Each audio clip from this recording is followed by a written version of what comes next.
শুভ দুপুর। সবাই কেমন আছেন? আশা করি ভালো আছেন।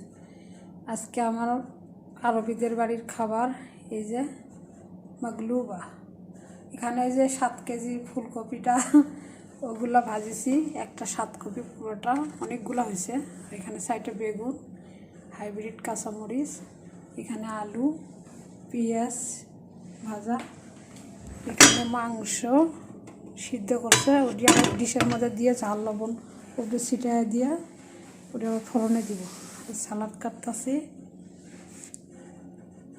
এই যে খেয়ার পাতালা পেঁয়াজ, খাস, টমেটো, বাগদুনাস। আর এই ফলটা কে কে চিনেন, খাইছেন কে কে বলবেন। এটা এর ভিতরে জেলি আছে, চাকু দিয়ে ফাড়িয়া পরে পরে ছোটো চামচ দিয়ে খাইতে হয় বের করে।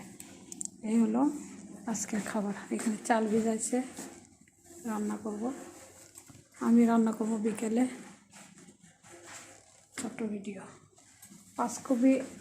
5 কেজি ওজনের ফুলকপি, এই যে ময়লা ফেলতে যাচ্ছি।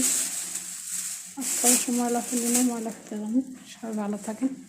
আমার রান্না করবো আজকে বিকেলে, রাতে। একটা কলা লিচি, একটা মালটা লিচি, আপেল লিচি উপরে লেগাবো, আর ফুলকপি লিচি। দেশি ফুলকপিগুলো খুব সুন্দর, এটি ভাজি করবো, আর মাংস রান্না করবো আলু দিয়া। সবাই ভালো থাকবেন। আর এই ফলগুলো চিনেন না কি বলবেন, ক্লিয়ার হওয়া।